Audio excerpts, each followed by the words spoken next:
नमस्कार। आज हम बात करेंगे होली के बारे में, लेकिन इस बार हम इसे सिर्फ एक उत्सव के रूप में नहीं देखेंगे। हम इसे एक गहरे आध्यात्मिक दृष्टिकोण से समझेंगे, जैसे कि आचार्य प्रशांत जी ने इसे समझाया है। तो चलिए इस होली पर एक नया दृष्टिकोण अपनाते हैं। हमारा जीवन भी होली जैसा ही है। रंग, गुलाल और मिठाइयाँ केवल बाहरी चीज़ें नहीं है, वे हमारे भीतर की स्थिति का प्रतीक है। होली सिर्फ एक दिन का उत्सव नहीं है, यह हमारी आंतरिक स्थिति का प्रतिबिंब है। होली को लेकर एक सामान्य सोच है जो केवल रंगों, मस्ती और मेल-जोल के इर्द-गिर्द घूमती है।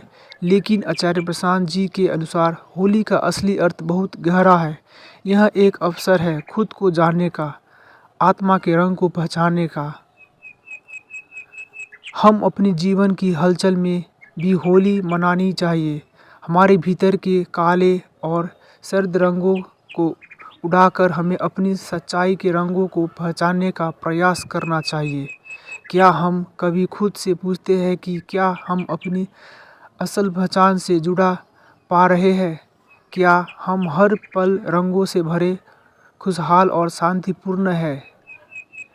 रंगों का जो उत्सव हम होली में मनाते हैं वह हमारे भीतर छिपे हुए है, असली रंगों की ओर इशारा करता है। आचार्य प्रशांत जी के अनुसार होली हमें यह याद दिलाती है कि जब हम अपने भीतर की सच्चाई को स्वीकार करते हैं तभी हम सच्चे रूप से खुशी महसूस करते हैं।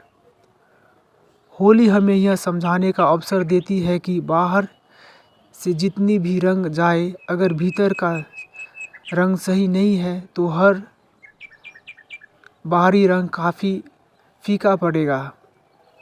असल रंग हमारे भीतर के प्रेम, दया और क्षमा से आते हैं।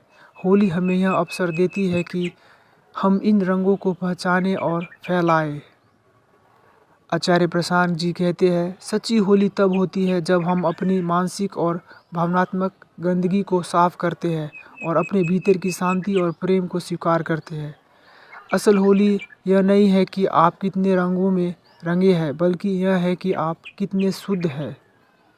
इस होली पर क्यों ना हम इस उत्सव को सिर्फ बाहरी रंगों तक सीमित ना रखें, बल्कि अपने भीतर के रंगों को भी पहचानें और दूसरों के साथ साझा करें। आचार्य प्रशांत जी का कहना है कि जब हम अपने भीतर के घमंड, अहंकार और नफरत को छोड़ देते हैं तब हम सच्चे रंगों से रंग जाते हैं और यही असली होली है। आइए इस होली पर हम रंगों को सिर्फ एक बाहरी उत्सव तक ना रखें, इसे एक गहरे आध्यात्मिक अनुभव के रूप में मनाएं। आचार्य प्रशांत जी के दृष्टिकोण से इस होली को हम अपने भीतर की गंदगी साफ करने, सच्चाई को स्वीकार करने और प्रेम और दया के रंग फैलाने का अवसर बना सकते हैं। अगर आपको यह वीडियो पसंद आया हो तो कृपया चैनल को सब्सक्राइब करें और हमारे अपनी राय ज़रूर दें। धन्यवाद और एक शांतिपूर्ण होली की शुभकामनाएं।